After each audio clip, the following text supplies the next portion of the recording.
A billionaire was driving home late at night when he saw a homeless mother digging through the trash, searching for food to feed her crying baby.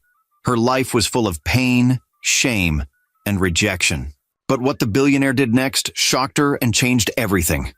Will this poor mother finally find hope? Or will her past pain return to break her again? Sit back with your popcorn and find out as we delve into this emotional story. Once upon a time on the busy streets of Lagos, the night was quiet, but not peaceful. A beautiful mother named Esther sat on the ground under a broken shed. Her clothes were dirty and tattered, barely thick enough to shield her from the night's cold. And even worse, her little baby lay in her arms, crying weakly. She rocked him gently in her arms and whispered with a trembling voice, "It's okay. Please stop crying. Mommy is here. Please don't cry." But her soft words could not stop his tears. The baby's tiny cries grew even louder. He was very hungry. Esther's own stomach hurt from hunger too. She had not eaten anything since morning, but she was not worried about herself. She was more concerned about her baby. Her eyes were red and swollen from crying all day. She looked down at her baby's small, innocent face. His cheeks were wet with tears, and his lips trembled as he cried. Esther pressed him closer to her chest, trying to warm him, even though she was shivering herself. The night felt colder than usual. She looked around, but people simply walked past. No one cared. No one even cared about the crying baby in her hands. Esther closed her eyes and whispered softly in her heart, "God, please, help me. I don't care if I stay hungry. Just help me find food for my baby. Please, don't let him sleep with an empty stomach again tonight." But as she prayed silently, her baby's cry grew louder and louder, and it broke Esther's heart into pieces. She could not take it anymore. Her pride, her shame, and her ego didn't matter to her now. All she could think about was her innocent baby, and she needed to do anything to feed him. Slowly, with shaking legs, Esther stood up. She wrapped her scarf tighter and tied her baby safely on her back, then started walking down the street. It was late and dangerous, but it was a risk she was willing to take. Fortunately, she saw a man walking down the street as well, coming towards her. Esther quickly moved toward him. She dropped down on her knees, right there on the hard road. Tears rolled down her pitiful and tired face as she looked up at him. "Please, sir, please help me," she cried. "My baby has not eaten since morning. Please, even if it is just a little money, please help us. I will be forever thankful." The man stopped and stared at her. His eyes scanned her from head to toe, and then he shook his head. Esther felt a bit relieved. She felt the man would spare them some money. But to her greatest surprise, his face suddenly changed, and his eyes turned cold. In a harsh voice, he said, "Am I the one who got you pregnant? Am I the father of the child? Why are you disturbing me?" Before Esther could even speak, the look of pity he had on his face suddenly turned into hate as she pushed her roughly aside and continued down the street. Esther was deeply heartbroken, and tears fell freely from her eyes. Everywhere she turned, it was the same. Some people shouted at her, some turned their faces away, some asked her for things she could never give. After the last man shouted at her, she wiped her tears with the back of her hand and gave up on seeking help from passers-by. Her eyes scanned the street desperately until she saw trash bins near the end of the road. And suddenly, a desperate thought crept into her mind. A thought she never wanted to have. "There could be some leftover food in there for me and my son," she told herself. She had never done this before, but she was desperate as the cries of her little baby grew louder by each minute. Her feet felt heavy as she walked towards the waste bin. The smell hit her before she even got close. There was rotten food, spoiled milk, and flies buzzing around. She stopped and whispered to her baby, "Forgive me, my child. Mummy has no choice." She used one hand to open the cover of the waste bin. The smell was so bad that it made her cover her nose with the other hand. Tears filled her eyes again, but she pushed her hand down inside the trash. She searched slowly and carefully until her fingers touched something soft. It was a piece of bread. It was hard and stale. She blew off the dirt again and again, trying to make it look like food. Then she found a small, half-bitten apple. She cleaned it with her torn scarf again and again until it looked a little better. Her baby was still crying on her back as she sat down on the cold ground right beside the trash bin. She broke the bread into small pieces and chewed one piece first to make sure it was safe. Then she carefully tried to put a tiny piece of the bread into her baby's mouth as she prayed in her heart. God, please, don't let this make my baby sick. Meanwhile, Esther did not know that a shiny black SUV with tinted glasses was parked quietly at the corner of the street. Inside, it was Daniel Kingsley, the billionaire. Everyone in the city knew his name. He was one of the richest men around. People feared and admired him. He had power and wealth. He had just left a late-night meeting with his company board members. He was tired and his head pounded from all the talking and endless decisions he had to make that evening. Daniel had money and power, but he didn't have anyone waiting for him at home. No wife, no children. Only his maids and drivers. His big house always felt empty. As he drove slowly down the lonely road, his mind was full of thoughts about work and life. But when he saw Esther, in her torn and dirty clothes with a small baby on her back, digging into the row of trash bins on the side of the road, Daniel's hands froze on the steering wheel and he quietly parked afar. He watched silently as she pulled out a piece of bread and the half-bitten apple. She didn't even look around to see if anyone was watching. She just sat down by the roadside, carried her crying baby, and began cleaning the food with her scarf. He watched as she broke the bread and carefully put a small piece into her own mouth to taste it. Daniel felt his heart beating fast. But as soon as he saw her trying to feed the baby the same bread, he could not stay still. He could not just watch. He jumped out of his car without thinking twice and ran towards her and the hungry, crying baby in her arms. Daniel had seen poor people before. He had given money to charities.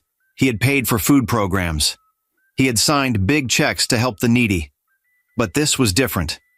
Seeing a young mother in the middle of the night, digging into the trash just to find food to keep her baby alive, it broke something deep inside his heart. Esther heard the sound of his footsteps and froze with the broken bread in her hand. She quickly wiped her face and tried to stand, but she couldn't hide the piece of bread still in her hand. Her heart started racing. What does this man want? What if he was just like the other men who mocked her and tried to take advantage of her just because she was homeless and desperate? She hugged her baby closer to her chest, ready to run if she had to. Daniel stopped just a few feet away from her. His heart was heavy. For a long moment, he could not find the right words. This was the first time in his life he had faced such a moment face to face. Then he spoke with a soft and steady voice. "Are you hungry?" he asked. Esther looked away with shame in her face. Daniel took one careful step closer. "It's okay," he said gently. "I'm not here to hurt you. I just saw you eating food from the trash and I can tell your baby is hungry. I can buy you some food." Esther's lips trembled. She shook her head quickly, almost in panic. She refused to believe that a random stranger would offer to buy them food without her asking, when the other people she asked turned her away rudely. "No, sir. I'm fine. I don't have anything to give you in return," she answered. But she was not fine at all. The baby in her arms began to cry again, but seriously this time. Daniel's heart twisted at the cry. He could not bear it. He placed a hand on his chest as he bent down. "Please," he said softly, as if he was almost begging her. "Let me help you. Just tonight. For the sake of this baby." Esther wasn't sure what to do. Her heart told her not to trust. Too many people had hurt her before. Too many had laughed at her pain. But then she looked down at her baby. His tiny face was red. His cries were weak. His little body shaking with hunger. And she knew she really had no choice, if not for herself, but for the sake of her baby. "I would be very grateful if you can buy us some food," she finally said. Daniel gave a small, gentle smile. He walked to his car and opened the back door. Esther hesitated at first when she saw the big, shiny SUV that looked too rich and far from her world. But Daniel's voice was calm and kind. "It's okay. You and the baby will be safe. I promise," he said. He carefully helped her inside the car, and for the first time in many months, Esther felt something soft beneath her as she sat on a soft seat. She almost cried again, but she quickly swallowed them down, holding her baby close. Daniel drove through the quiet night until they reached a bright 24-hour eatery. The moment they stepped inside, Esther's nose caught the smell of fresh food and hot stew. Her stomach twisted painfully, reminding her of how long it had been since she last ate. She held her baby tightly and sat quietly in a corner with her head bowed. She didn't want people staring at her as she looked so dirty and different from other people in the eatery. Daniel ordered food and brought it to her table. Esther picked up the spoon. Her hands shook so badly that she almost dropped it. She lifted a small bite to her mouth. The moment the warm food touched her tongue, her eyes filled with tears. Quickly, she turned to her baby and fed him first, watching him eat hungrily. She smiled through her tears when her baby had eaten enough. Then she began to eat too. She ate fast, almost desperately, as if she was afraid the food might vanish any second. Bite after bite, she devoured it, holding her baby close with one hand and the spoon with the other. Daniel didn't speak. He just sat across from her and watched. Tears welled up in his eyes as he watched mother and child eating as if their lives depended on it. He had seen struggling people and hunger before, but this was unlike anything he had ever witnessed.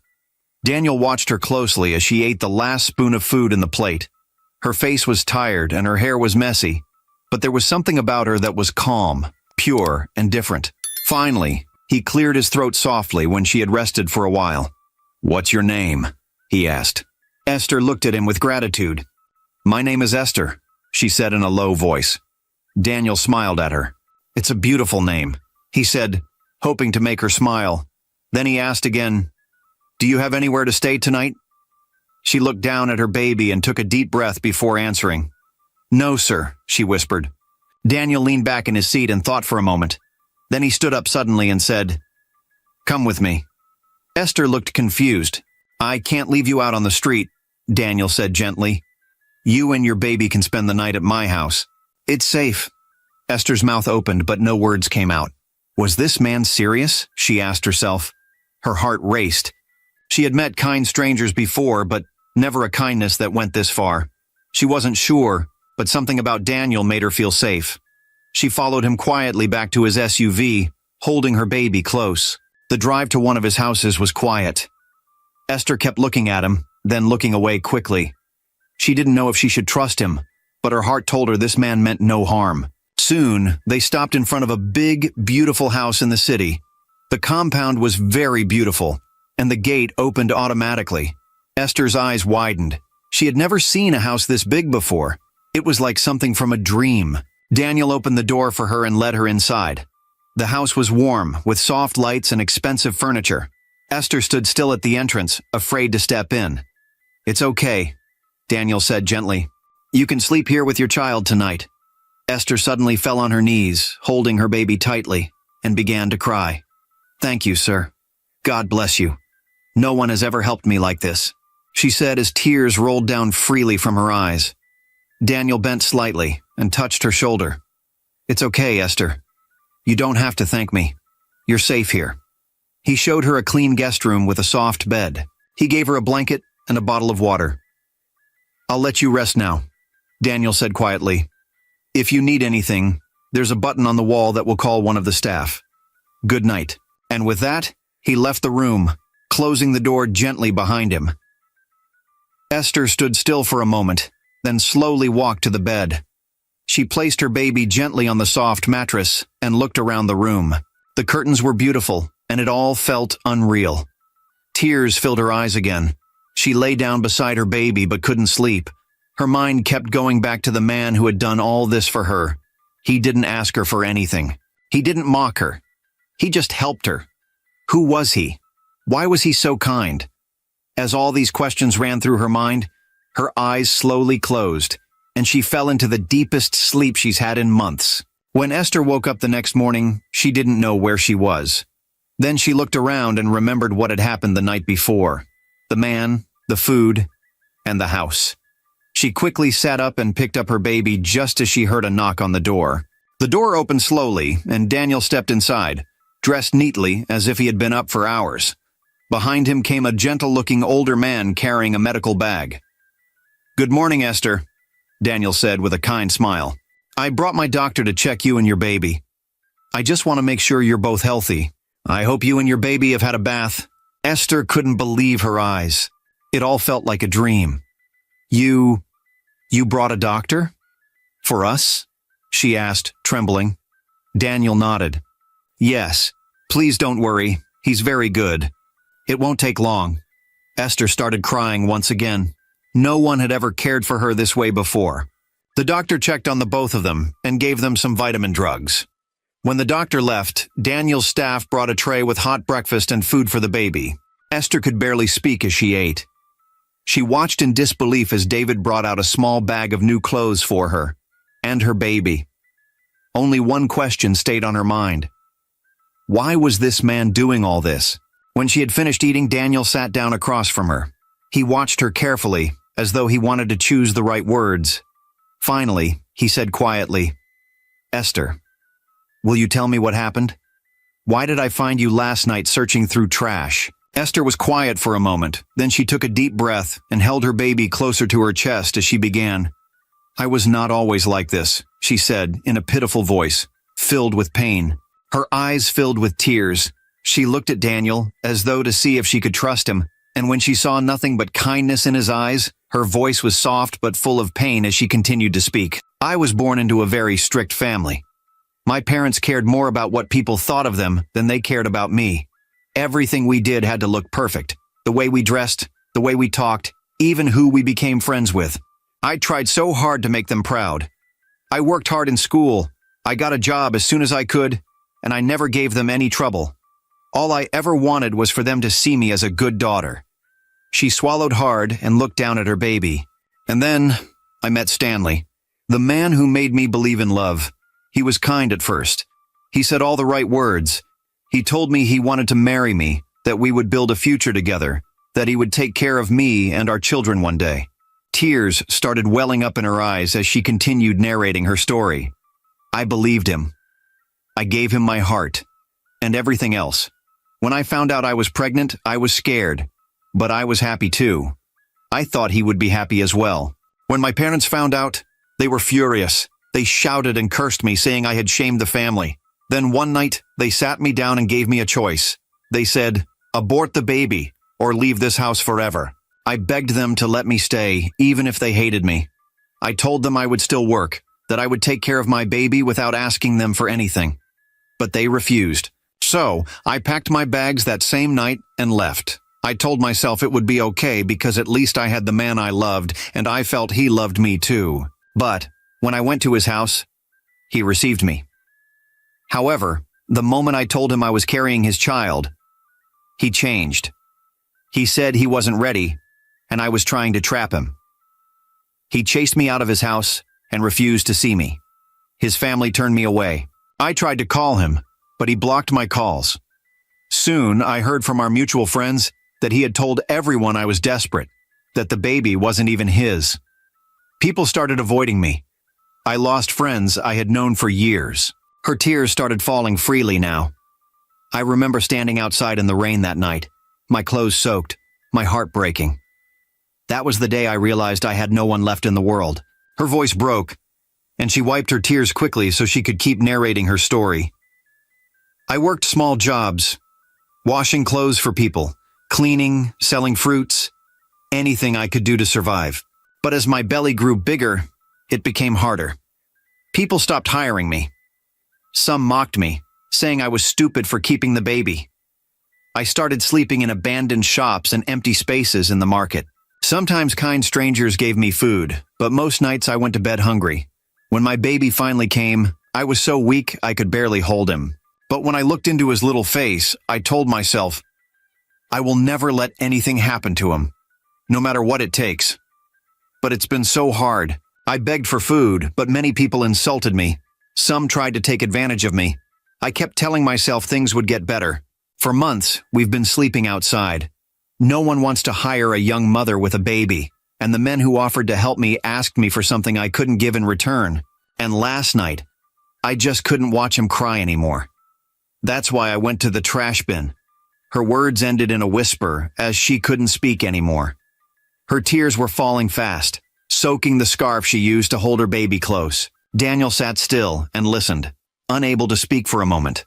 He had heard stories of suffering before, but sitting across from Esther, hearing every detail, seeing her cry quietly while rocking her child, it deeply broke his heart. He leaned forward slowly. His voice was low and full of emotion as he said, "You've been through so much. You didn't deserve any of that, Esther. No woman deserves that. Esther lifted her tear-filled eyes and looked at him. No one had ever spoken to her like that before, and for the first time in years, she felt hope and relief, because someone finally cared enough to ask and listen to her story. Daniel looked at the little boy sleeping peacefully on her lap, not knowing how much his mother had suffered to keep him safe. At that moment, Daniel made a choice that even surprised him. "Esther," he said softly, "you don't have to carry this pain anymore. Not you, not your baby. I cannot change what has already happened, but I can stand with you now. From today, this house is your home. You will not worry about food or rent or tomorrow. Every month I will give you money so you and your child can live well. You both deserve a new beginning." Esther's eyes widened. She shook her head again and again, tears spilling down her cheeks. "No one has ever helped me like this before. Please, I don't know how I will ever repay you." Daniel gave a small smile and said, "You do not need to thank me, Esther. You do not need to pay me back. Just love your son, raise him, and let him grow strong. That is all I ask." Esther dropped to her knees, reached for Daniel's hand, and held it tightly. Her voice broke as she cried again and again. "Thank you. Thank you for saving my life. Thank you for giving my son a future." But as Daniel turned to leave, she asked for his name, and he told her. Weeks passed, and for the first time in many months, Esther woke up with a smile on her face every morning. Her baby was now healthier and full of laughter. Daniel began to see them often. At first, he told himself it was only to see how Esther and the baby were doing. But soon he found himself coming simply because he wanted to be near them. Every time he stepped through the door and saw Esther's warm smile or the baby's tiny hands reaching up, something inside him softened. His house was no longer silent when he returned from long nights at work. Now, things were different. With Esther and her child, the silence was gone. In the evenings, they would sit together, talking about life and sometimes about his work. Esther was gentle, yet strong in ways that amazed him. Her words were soft, but filled with wisdom that touched his heart. And as the days went by, Daniel felt something inside him begin to change. The emptiness that once followed him everywhere started to fade. He no longer felt like the empty billionaire who worked late into the night only to come home to silence. For the first time in his life, Daniel felt that he belonged somewhere, not just in a world of riches, but in a world of love and laughter. One afternoon, Daniel brought some books for Esther. He was shocked when she read through them quickly and began discussing ideas that even his board of directors had never thought of. "You're brilliant," Daniel said, looking at her with admiration. "You think like an entrepreneur. You just never had the chance to try." Esther smiled and told him that she had always dreamt of having her own small business, but she was unable to save up enough money when she got pregnant. Daniel thought about it for a while and said, "I will give you a loan, not a gift, so that you can start. And one day when you're ready, you can pay me back." Esther was so happy that she almost jumped to hug him. "Would you really do that for me?" she asked. "Yes," Daniel replied simply. "I believe in you." Time moved on, and Esther's life began to grow quickly. She worked harder than she had ever worked before, pouring her heart into her little business. Each day was full of effort, but also full of hope. Slowly, what started small began to grow bigger than she had ever dreamed. In just a few years, Esther repaid Daniel every single coin he had given her. Daniel tried to tell her she did not need to repay him, but Esther shook her head and said, "A promise must be kept." Before long, her shop began to flourish. People who once whispered behind her back now spoke her name with honor. They admired her strength, her courage, and the way she never gave up. At home, her little boy had grown into a lively 3-year-old.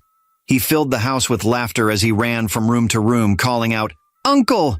whenever Daniel walked through the door. Daniel would often sit and watch. Esther was no longer the weary woman he had first met. She was strong, brave, and happy. And every time Daniel looked at her, he feels something inside him growing. He realized then that she had changed his life as much as he had changed hers, and her love had quietly changed his life forever. Unknown to the both of them, that life and fate had more plans for them. Far away from Esther's new world of peace and joy, another story was unfolding. In a quiet room on the other side of the city, Stanley sat on the edge of his bed. His eyes were empty, staring into nothing, as if he could not see the walls around him. The man who once stood tall and proud now looked small, like a shadow of who he used to be. 3 years had passed since the day he turned his back on Esther without a second thought, leaving her to carry her pain alone. He had laughed with his friends, boasting that he had escaped from responsibility. Worse still, he spread lies to her family and friends, making them believe Esther had been with many men, and that the baby was not his. Afterwards, Stanley married a woman from a wealthy home. She was extremely beautiful and gorgeous. Her family was not only rich but deeply influential as well. They got Stanley a very good job, which paid him very well. They also awarded him often with many government contracts. He became very wealthy and believed he had found the perfect life, full of riches, respect, and comfort. But what he did not know was that choices have a way of returning to the one who makes them. And slowly, his life began to show him the price of his actions. 1 year after Stanley's wedding, a stormy night changed everything. He was on his way back home from a business meeting when it suddenly started raining heavily. He could barely see the road in front of him. He should have parked his car by the roadside until the rain stopped falling. But fate has its way of clouding our decisions for destiny to be fulfilled. As he drove through the slippery road, he suddenly saw what looked like an animal in the middle of the road. Without thinking, he quickly stepped on the brakes, and his car suddenly spun out of control. In a heartbeat, his car somersaulted multiple times until it stopped inside the forest. When help finally came, he was pulled out of the wreckage barely alive and rushed to the nearest hospital in an ambulance. After many long hours of surgery and endless waiting, the doctors were barely able to save his life. He spent days in a coma, covered in bandages and surrounded by medical machines. 2 weeks later, he regained his consciousness. His family and his wife were so happy for his recovery. But after further tests were carried out, the doctors came with news that pierced deeper than any wound. The crash had left him alive, but it had also damaged something unfixable in his body. The doctors told him that he would never be able to have children again. That night, as he lay on the hospital bed, tears rolled down his bruised face. For the first time, all the riches, the status, the respect he had once chased felt meaningless. He had gained the world, but in one cruel night, he lost the one gift he never imagined would be taken away. At first, Stanley refused to believe it. He told himself, "This is a mistake. They don't know what they're saying." Some months later, after he was discharged from the hospital, Stanley carried his fear from one hospital and city to another, begging for a different answer. He poured all the money he had saved into examinations, tests, and treatments. But every doctor he met told him the same thing. "Mr. Stanley, I'm sorry. The damage is permanent." Yet he refused to give up. He started visiting prayer houses. He bargained with God, begging, just one miracle, just one chance. But no matter how much he prayed or how much he paid, the answer remained the same. Stanley could never father a child. At first, his wife tried to stay by his side. "It's okay, Stanley," she would always say. "We'll get through this. You're alive. That's what matters." But as the months slowly passed, things began to change. The love in her eyes began to fade. It didn't take long before people started whispering behind their backs, calling his wife a barren woman. Her parents started pressuring her to give them grandchildren as well. And when they finally learnt about Stanley's condition, they began pressuring her to walk away. "You are not getting any younger," they would often tell her. By the time a year had gone by, her patience had turned into anger, and her anger into bitterness. They began to argue all the time. Then one evening, Stanley walked into the bedroom to find her pulling clothes from the wardrobe and arranging them into her suitcases. "What are you doing?" he asked with a trembling voice. She didn't even look at him at first. She kept folding her dresses. Finally, she turned and told him harshly, "There's nothing left here for me. I want children. I want a family, and you can't give me that." Tears filled Stanley's eyes as he went on his knees, trying to beg her to stay, just as Esther had begged him some years ago when she was pregnant with his child. But she pushed him aside, and just like that, she walked out the door. 2 weeks later, her lawyer served him divorce papers. Stanley tried to beg her, but she blocked his numbers and refused to reply his texts until he was forced to sign them. After the divorce, his friends tried to support him at first. They encouraged him and tried to tell him that everything would be fine. But they also changed towards him when his ex-wife's family stopped giving him contracts and took back the job they gave him. He became broke, jobless, and penniless. For the first time in his proud life, he felt the cold taste of emptiness. He had no money and no friends. Stanley, who once laughed at Esther's pain, now knew what it meant to be truly, deeply alone. One evening, he sat alone in his room thinking about the life he had lost when his mother paid him a visit. She was strong on the outside, but inside her heart was heavy for her broken son. "Stanley," she said softly, "I have watched you waste away. You once had so much, yet now you sit here like a man who has nothing left." Stanley broke down in tears. "What do you want me to do, Mama? No woman wants me anymore. My life is over." His mother took a deep breath and said, "Not over. You are still a man, and you may still have a child." Stanley looked at her in surprise. "A child?" he asked. His mother placed a hand on his shoulder and told him, "Esther's child, the one you turned away, the one you denied. You cannot change what you did yesterday, but you can choose what you do today. Go, find Esther, and pray she kept the child." Stanley remembered the moment he chased her out of his house and abandoned her. He saw her in his mind and remembered the child she carried, and he hoped deep in his heart that she kept the child. A new worry woke up inside him, and he could not stop thinking about her. He felt a pull so strong that it turned into an idea he could not ignore. He knew he must find her and know the truth. At first light the next day, Stanley went to Esther's parents' house. Her mother and father looked shocked and hurt to see him after all those years. "I need to know where Esther is," Stanley said, his voice desperate. "It's important." Her parents looked at each other, their faces a mixture of anger and pain. "She left this house the night we gave her a choice to abort the child or leave," her father said coldly. "We have not seen her since." "Why are you searching for her? Didn't you say the child wasn't yours? Didn't you say she was seeing many men?" Stanley went down on his knees with tears falling from his eyes. "I am sorry. I lied. I was the father of the child. I was the first and only man Esther had ever been with. She trusted me, and I betrayed her trust. Please forgive me." As soon as he said this, he stood up and left without waiting for their reply. He left their house with only one thought in his mind. He would search the city and turn it upside down if he had to, because if Esther still had that child, it was his only chance to ever be called father. After Stanley walked away, Esther's mother sat in the living room, her hands pressed tightly against her face. Her heart felt heavy, and her voice shook as she whispered, "We chased our own daughter away. She begged us to let her stay. She cried for us to believe her, but we chased her out, as if she was nothing to us." Her husband sat beside her, silent for a long time with tears slowly rolling down his cheeks. He had always told himself that he made the right choice, that protecting the family's name was more important than anything else. But now, with the truth in front of him, his heart broke. "All these years, I believed I was standing firm. I told myself I was protecting us. But I see it now, she was telling the truth, and I failed her." For the first time in many years, they sat together, sharing the same pain, feeling the same regret. "Our daughter is worth more than our pride, more than what people say about us," the father finally said, standing with sudden strength. "We must find her. We must go after her, no matter how far she has gone." The mother lifted her face with tears still on her cheeks. "Even if she shuts the door against us, even if she never wants to see us again, we will beg her to forgive us, because she is our child, and we should never have let her go."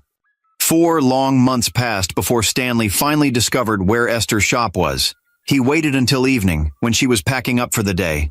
She was folding her things, ready to go home, when his voice broke the silence. "Esther," he called softly.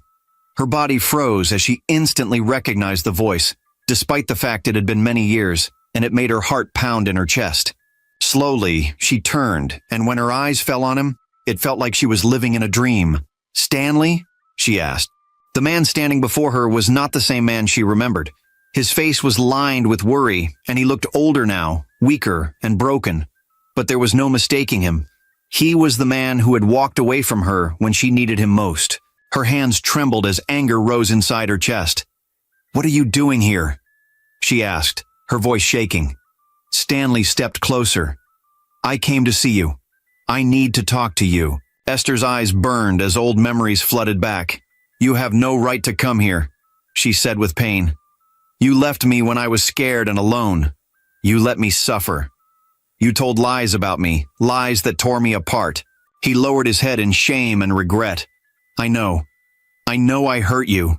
I was young, selfish, and foolish. I cannot take back what I did. But Esther, I am different now. Everything has changed." Esther frowned.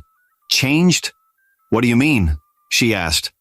Stanley's voice cracked, and tears filled his eyes as he saw a picture of Esther and a cute little boy on the wall of her shop. "I can never have children again. I had an accident that took away my ability to father a child. Esther, I know you kept the pregnancy. He is my only child. Please let me be a father to him." Esther's heart twisted with feelings she could not name. A storm of pain, anger, and sorrow rose inside her. She did not know if she wanted to cry, to shout, or to turn and walk away without a word. Just then, a car stopped outside the shop. The door opened, and Daniel stepped out, holding a bouquet of fresh flowers in his hands. He had been thinking about Esther all day, about her smile, and about her strength. And at last, he had made a choice. Today, he would tell her what was in his heart. He would tell her he had fallen in love with her. There was a gentle smile on his face as he walked toward the shop, but the smile slowly faded when his eyes caught sight of something he never expected. Esther was standing close to a man he had never seen before. The man's face was serious, and his eyes was fixed on hers. Daniel's chest tightened. The flowers trembled in his hand. "Esther," he called softly. Esther turned quickly in shock. "Daniel," she said, surprised to see him at that moment too. Daniel's eyes moved from her to the stranger at her side. "Who is he?" Daniel asked in a calm voice. Stanley turned to face him. "I am Stanley," he said confidently. "I am Esther's first love, and I am the father of her child." Daniel's world stopped immediately. He couldn't believe his ears. His voice came out in a whisper, heavy with pain. "The father?" He turned to Esther. "Is that true?" he asked. Esther swallowed hard, her hands shaking. "Yes," she said at last. "He is the father. But that was long ago, Daniel. He left me. He abandoned me when I was carrying the child. I told you the story." Daniel's heart felt torn apart. Just when he had found the courage to pour out his feelings, to open his heart at last, everything seemed to break. Stanley stepped closer to Esther, with tears in his eyes. "I made mistakes," he said, each word heavy with regret. "But I am here now. I want to be part of my son's life. Please, Esther, give me one chance to make things right." Tears gathered in her eyes as she took a step back from him. "You think it's that easy?" she whispered with a broken voice. "You think you can just come back after 3 long years, after I begged you, after I cried myself to sleep every night, and now you want to play father?" Stanley dropped to his knees right there. His pride was gone and his voice desperate. "Yes," he cried. "I will do anything. I have nothing left, Esther. Nothing. Please, I am begging you." Esther wiped her tears as she looked at Stanley. Daniel stood only a few steps away, holding the flowers in his hand. His heart felt like it was breaking into pieces as he watched. He had never seen Esther so torn apart, so full of pain. He wanted to reach out, to comfort her, but something held him back. Maybe it was fear, and the thought that Stanley might still have a place in her heart. He could not bear it any longer. Without another word, he turned and walked quickly toward his car and threw the flowers to the ground. He had only taken a few steps when he heard his name. "Daniel!" she yelled. He turned and saw her running toward him. Her face was wet with tears, but there was fire in them too. She grabbed his hand and held it tight, refusing to let go. "Please don't leave," she said. "He means nothing to me anymore." Daniel's heart melted at her words. He opened his mouth to speak, but before he could, Esther did something neither of them expected. She leaned forward and kissed him. It was not a small kiss. It was deep, full of all the pain, fear, and love she had kept inside for years. Daniel froze, surprised by the sudden rush of feeling, but then he pulled her close and kissed her back. For a long moment they just held each other, forgetting about the world. Stanley stood there, watching. His chest burned with shame as he saw Esther in Daniel's arms, her tears falling. Not for him, but for the man she truly loved. He suddenly felt smaller than he had ever felt in his life. No one needed to tell him what this moment meant. He had lost Esther to another man. Slowly, he lowered his eyes. Without saying a word, he walked away. He thought of all the mistakes he had made and how they had led him here. Maybe this was the cost of the choices he made long ago. After Stanley walked away, Daniel turned and looked deep into Esther's eyes. His voice was soft but full of truth, as he told her that his heart had found love in her. Esther's eyes grew warm. She told him that she had been carrying the same feeling in her heart too. In that moment, something new began between them. Esther's heart felt light, and Daniel's heart was filled with the same joy. Together, they stood side by side, holding on to the happiness that had just begun to grow between them. 2 weeks later, Esther was busy at her shop when she noticed two people standing outside. Her hands froze, and her heart jumped inside her chest. She knew those faces at once. It was her parents. They looked older than she remembered. Their shoulders were bent, and their faces lined with sadness. Her mother's eyes were already shining with tears, and her father's lips trembled as he saw her. "Esther," he said softly, "we came to say we are sorry." Esther stood still. She did not know if she should smile, speak, or cry. Her mother stepped closer, her tears falling fast, her voice breaking as she spoke. "My daughter," she cried, "we were wrong. We cared too much about what other people would say. We let pride cover our eyes, and because of that, we lost you. Please forgive us. Please let us be part of your life again. We don't want to lose you or our grandchild anymore." Esther's heart felt heavy. For so many years, she had prayed and wished for this moment, the moment her parents would finally see her pain and show her love again. Her own tears began to fall. Slowly, she took a step forward. Her voice was weak but full of hope as she whispered, "I forgive you. But promise me one thing. Promise me you will never let what people think be more important than love again." Her father nodded quickly, his eyes wet with tears. "We promise, my child. We promise." And right there, Esther opened her arms and hugged her parents for the first time in many years. They held on to her tightly, crying together, their tears mixing, washing away the pain of yesterday and making room for love to grow again. Later that week, Stanley returned to Esther's shop. This time he did not come with anger in his voice or pride in his steps. He came quietly, with humility. "I am not here to fight," he said. "I only came to say thank you. Thank you for letting me speak the other day. I know I cannot change what I did in the past. I cannot erase the pain I caused. But if you will allow me, I want to at least be a father to my son, even if it is only in a small way." Esther looked at him for a long moment. Her heart did not shake like before. She was stronger now. "I forgive you, Stanley," she said at last, her voice calm and kind. "I forgive you for leaving me. I forgive you for hurting me. But forgiveness does not mean we can return to what we once had. That part of my life is gone. I have moved on." Stanley's eyes grew wet. He nodded slowly, carrying both pain and relief in his eyes. "You may see your son," Esther said finally. "2 days every week. But he stays with me." At those words, Stanley could no longer hold back his tears. They rolled down his cheeks as he whispered, "Thank you. Thank you, Esther. You will never regret this." And though his heart was broken, there was also a small peace inside him, because at last, he had been given a chance to make things right, even in the smallest way. 3 months later, on a quiet evening, Daniel walked into Esther's house, but this time he did not carry flowers. In his hand was a small box that he held close to his heart. Esther smiled as she opened the door.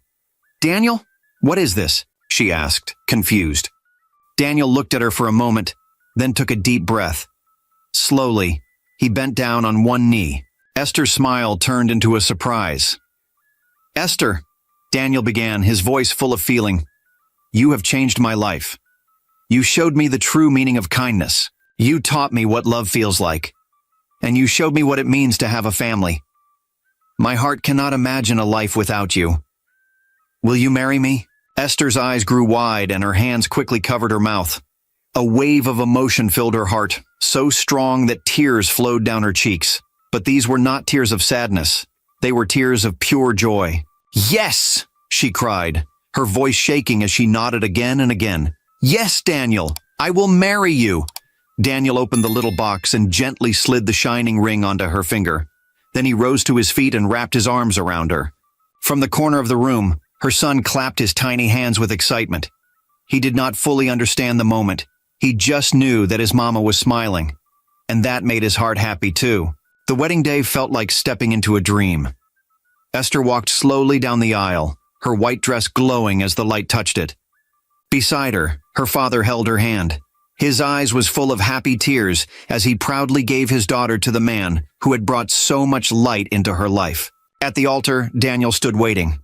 His heart beat fast with fear, but with joy. To him, she was the most precious person in the whole world. At the very back of the hall, Stanley stood quietly, not as a lover, but as a man who had learned his lesson. Watching Esther's happiness was enough for him. Life had taught him painful lessons, but now his heart was calm. When Daniel and Esther spoke their vows, promising to love each other for all their days, the room grew quiet. Tears rolled down many cheeks, not from sadness, but from joy. It felt as if every hurt, every heartbreak, had been washed away and replaced with something beautiful. After the wedding, life became even brighter. Daniel and Esther's home was filled with love, with laughter, and with the sweet sound of children. They were blessed with more children, 2 playful girls and another cheerful boy. Daniel never felt lonely again. Esther no longer carried the weight of sadness. Together, they built the family she had once only dreamed of. A family shaped by love, forgiveness, and second chances. And every night, as Esther tucked her children into bed, she would smile softly and whisper in her heart, "God turned my tears into joy." Moral of the story: true riches are people, not things. One helping hand turned a trash bin night into a brand new life. Pride destroys families. Esther's parents chased "what will people say" and almost lost their daughter forever. Choose love over reputation. Your child is worth more than your image. A child is never a mistake. Fathers must stand up, not step back. Stanley learned too late that running from responsibility brings bitter harvests. Choices return to meet the chooser. Forgiveness heals, but it does not erase consequences. Esther forgave, yet set wise boundaries. That is strength with wisdom. What do you think about this story? Which part touched you the most? Share your thoughts in the comments. I'd love to read from you. I have another very interesting story coming in a few days. Subscribe to my channel and turn on the notification bell so you'll be notified immediately I upload it. If you enjoyed this story, please hit the like button and share with your friends. Thank you for watching. Your support means a lot.